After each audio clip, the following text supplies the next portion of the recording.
Donc je vous laisse en compagnie de Marion et Mickaël de la compagnie Spoutnik. Merci. Bonjour. Marion et Mickaël, bonjour. Alors une nouveauté, non content de vous filmer, vous m'enregistrez. Exactement, parce que tout au long de ce parcours, nous enregistrons toutes les rencontres que nous faisons, parce que nous faisons aussi un podcast. On en dira peut-être plus tard. Par rapport au projet. Donc moi c'est Marion Rajewski, je suis directrice artistique de la compagnie Spoutnik, je suis comédienne et metteur en scène. Voilà. Et moi, Mickaël Théodore, je suis anthropologue pour la compagnie Spoutnik. Et la compagnie Spoutnik, elle est née en 2009 et on a une spécificité, c'est qu'on fait du théâtre anthropologique. C'est-à-dire qu'on va utiliser une méthode de récolte et d'immersion sur des territoires. C'est une méthode que les anthropologues utilisent. Et au lieu d'écrire un article scientifique qui irait dans une université, en fait, on le transforme en écriture dramaturgique, c'est-à-dire théâtrale, musicale et plutôt artistique en général. C'est-à-dire qu'on est une compagnie aussi transdisciplinaire. Dans la compagnie, il y a donc du théâtre, de la danse, de la vidéoprojection monumentale, de la musique en live et aussi des installations plastiques. Donc on dit transdisciplinaire. Voilà. Et plutôt en espace public, donc on dit qu'on fait de l'art en espace public. D'accord, donc c'est un peu du théâtre de rue, mais avec aussi d'autres disciplines. Voilà, c'est ça.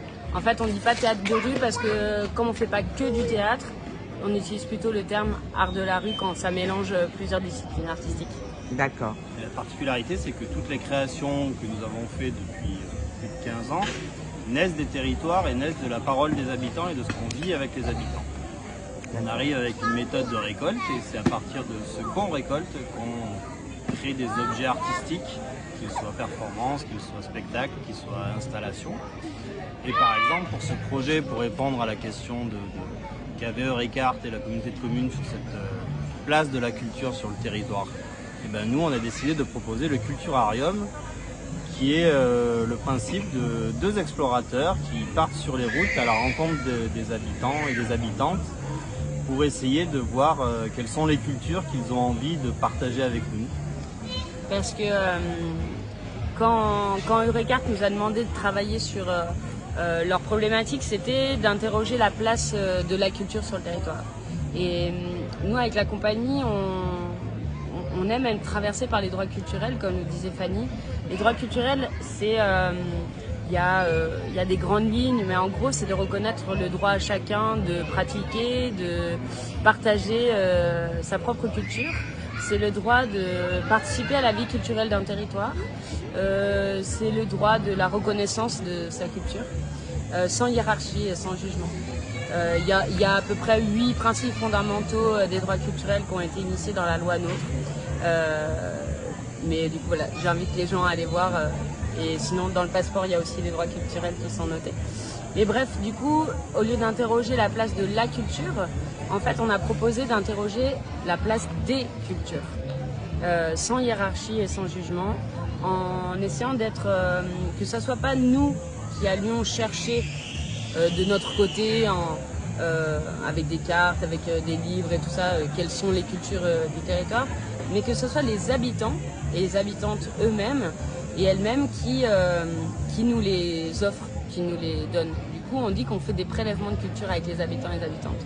C'est-à-dire, en gros, donc on vient un peu en terre inconnue. On est deux explorateurs du Culturarium et on vient un peu comme si on arrivait en Amazonie. C'est-à-dire, c'est aussi pour montrer que la différence et l'autre est aussi à côté de chez nous.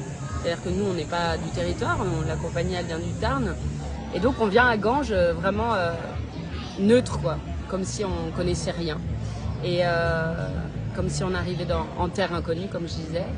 Et on demande aux gens de nous amener ou de nous envoyer sur un lieu de culture ou de nous partager une culture immatérielle, un chant, une danse, un patois, des patois.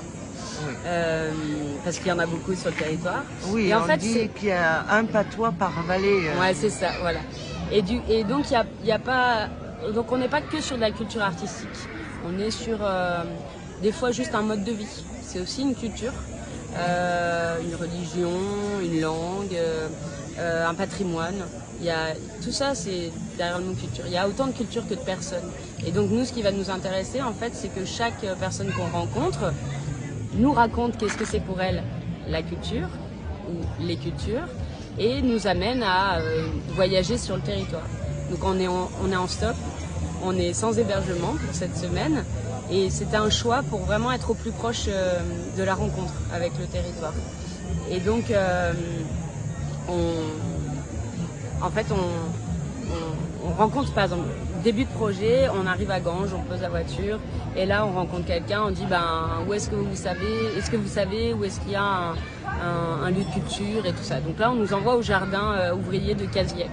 Au jardin ouvrier, on rencontre quelqu'un qui nous fait visiter son jardin, c'est le jardin des roses, qui est tenu par une association qui s'appelle Ganges Solidarité. Donc il nous explique son association, le jardin partagé, etc. Cette personne-là, nous invite à aller voir un autre lieu de culture qui est le golfe de Casillac. On va au golfe. Et là, on rencontre Bruno, on rencontre les gens qui sont au golfe. Donc il y a la pratique du golfe, la culture du golfe, la culture de la guinguette aussi, du bistrot. Et puis apparemment, ils font des concerts l'été, tout ça. Il y a plein de choses qui tournent autour du golfe. Et puis au golfe, on rencontre Fabien, qui a un lieu qui s'appelle l'Atelier du Cocon, qui nous invite à dormir. Et donc on découvre ce lieu qui est une ancienne filature. Il nous raconte que c'est une filature de femmes, etc. Et puis le lendemain matin, il nous invite à aller voir le Café du Siècle. Et donc on va au Café du Siècle, on rencontre Sabine qui nous explique donc sa double culture qu'elle a, de la culture du bistrot et de la culture aussi flamenco avec le festival qu'elle organise, etc. Et donc voilà, et Sabine nous amène, elle nous donne une mission qu'il faut qu'on aille rencontrer Marcellou à Saint-Bosile-du-Putois, etc., etc. Et donc en fait, chaque rencontre nous amène à une autre rencontre culturelle, nous amène à une autre rencontre culturelle. Et comme ça, on s'est promené depuis dimanche dernier sur tout le territoire. On est allé à Sumène, on est monté au camping de la Corconne, après Pont de l'Hérault. On est allé visiter la dernière usine de bas couture à Sumène. Les usines Servin. On a rencontré plein de gens, plein d'habitantes, plein d'habitants qui nous ont partagé leur culture. Et c'est que le début. Alors vous vous concentrez sur la communauté des communes de Ganges et Sumène, c'est ça? Ouais. Alors on se concentre sur. Il faut quand même qu'on ait une base de territoire parce que sinon on pourrait partir très très loin au fur et à mesure. Tout à fait. Mais on n'aime pas trop les frontières. Du coup, je pense qu'on va. S'il y a un lieu qui est à la frontière entre deux communes, qui est un peu à la limite, je pense qu'on ira les voir quand même. Et puis. Le principe d'une frontière, c'est qu'elle soit poreuse. Si elle est trop figée, c'est compliqué. Ouais, il faut qu'il y ait des passages.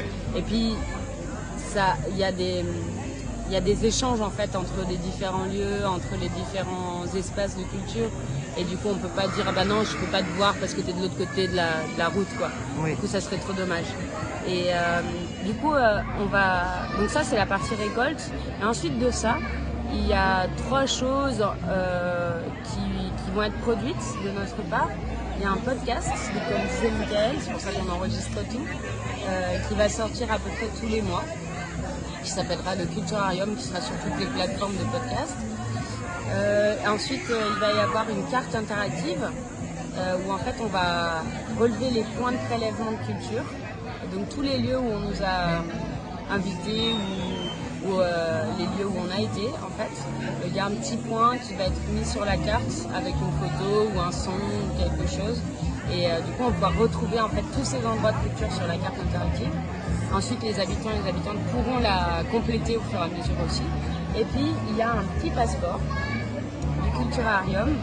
Ce petit passeport, en fait, c'est pour que les habitants et les habitantes qui s'en saisissent de ce passeport, c'est-à-dire qu'en fait, on leur offre le passeport quand ils nous offrent un prélèvement de culture ou qu'ils nous hébergent. C'est un contre-don en échange de leur mots, de leur accueil, de leur générosité. On leur offre un petit passeport et du coup dans le passeport, donc il y a l'explication du projet. Donc c'est comme un passeport, nom, prénom, quelle culture au lieu de nationalité. Et puis il y a un petit texte sur les droits culturels, il y a une utilisation du passeport. Et justement l'utilisation du passeport, en gros il y a des endroits où on peut se faire tamponner des visas comme un vrai passeport. Sauf que c'est les habitants et les habitantes qui vont devoir choisir où est-ce qu'ils se font tamponner leur passeport. C'est-à-dire que, par exemple, très commun. Il y a des lieux où on est allé, où c'est devenu des lieux de culture pour le culturarium. Et du coup, ils ont un tampon pour pouvoir le tamponner. Donc, chacun pourra aller visiter ces différents lieux de culture. Voilà. Mais on peut aussi choisir, par exemple, le café du siècle a son tampon pour tamponner le passeport du culturarium. Donc on a fabriqué un tampon ensemble, un tampon de visa. Mais par exemple, si je décide que mon club de foot, c'est un lieu de culture parce que c'est une culture sportive et tout ça, ça fait partie de ma culture, eh bien je peux me faire tamponner mon passeport avec le tampon du club de foot. Ou je sais pas, un jardin partagé, et ça peut être un bout de tomate qui est écrasé sur le passeport parce que du coup c'est un lieu de culture aussi, le petit jardin partagé. Il n'y a pas de limite en fait. C'est chacun qui choisit les visas qu'il a envie de demander. Et ensuite, à la fin du passeport, il y a un petit carnet de prélèvement où en fait, carnet de prélèvement, c'est pour que les gens écrivent eux-mêmes un prélèvement de culture. Donc voilà, s'ils ont envie d'écrire, pour moi la culture c'est tout ça, ils peuvent écrire aussi dans le passeport. Dans le passeport, il y a aussi un peu les rendez-vous où nous on va être là. Donc il y a l'escale à Lac Antique par exemple qu'on va faire du 18 au 26 juillet. Voilà, il y a les dates qui sont un peu éparpillées dans le passeport. Il y a des recommandations aussi qui sont très importantes, comment utiliser le passeport. D'accord. Et donc, tout un chacun peut avoir ce passeport du moment qu'il vous invite à échanger et ils vous offrent leur culture au pluriel. Exactement. D'accord. Par exemple, tu vas avoir droit à un passeport D'accord. après cet échange-là. Ok, mais Voilà. je vous remercie. D'accord.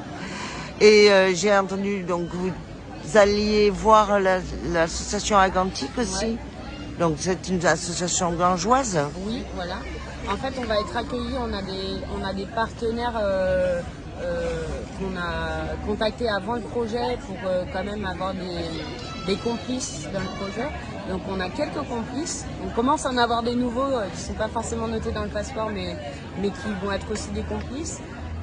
Dans les complices pour l'instant avec qui on a travaillé vraiment des escales, on appelle ça des escales. Du coup on va faire une escale à Lac Antique au mois de juillet, donc du 18 au 26 juillet. Ensuite on va faire une escale au golf. Ça va être du 21 au 28 août. L'escale au Trans-Cévenol. Au Trans-Cévenol du 22 au 24 juillet pendant le festival à Sumène. Ensuite, on va faire une escale au théâtre de l'Albarède du 26 septembre au 1er octobre. Voilà. Pour l'instant, c'est ceux qui sont confirmés en escale. Et puis après, il y aura d'autres escales, je pense, dans d'autres lieux de culture qu'on n'a pas encore rencontrés. Ouvert à tous ceux qui veulent accueillir une escale. D'accord. Ok.